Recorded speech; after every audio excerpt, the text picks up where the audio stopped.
So earlier this week, we got leaked photos of the San Diego Comic-Con Dragon Ball SH Figuarts releases for this year, and I want to share it with you guys. I debated doing a video on it, but I figured I'd wait to do the official release announcement when that eventually comes. But I want to share what we got for the leaks and the potential figures that we'll be getting for this year. So starting off with the first one, we have the Grade 8 Vegeta. So this doesn't feel like it's too big of a difference from the original release if you're familiar with that one.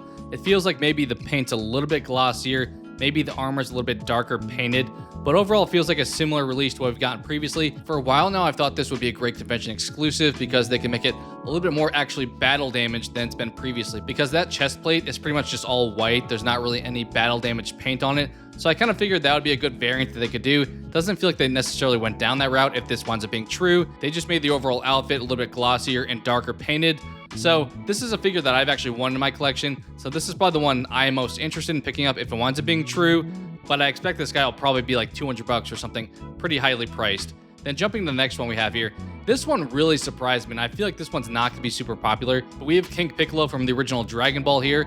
And this is not a figure I expect is going to be super well sold because I think the original release didn't sell super well. So it kind of surprises me that they're coming out with a convention exclusive variant of this because I don't know how many people are really interested in this. It seems like the change is instead of having the pinker stuff on his arms, they changed it to the more manga colored yellow. So kind of small tweak they made with that one. Not really exciting for me.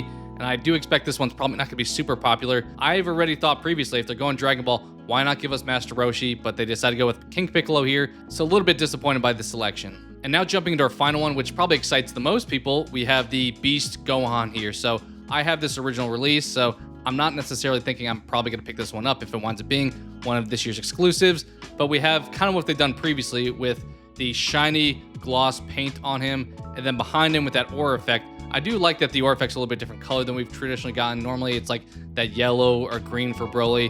They're going with the kind of light lavender bluish color to it to match Gohan's aesthetic here with the pinkish purple lightning bolts to plug in. So it's very similar if you got the Majin Vegeta from years past. That back piece looks like it's the exact same thing as that. So probably not something I'm necessarily needing to pick up. But if you don't have a Beast Gohan, now's the opportunity to potentially grab one. Kind of my thoughts on the Grade 8 Vegeta since I don't have that. That's probably the one I have the most interest in. But overall, what are your thoughts? Are you excited if these leaks wind up being true? Would you have preferred some other characters? Are you happy to pick these guys up? Share your thoughts in the comments below. As mentioned, when we get the official announcement, I'll make sure to do a video on that as well. Thanks. Next time on Dragon Ball Z.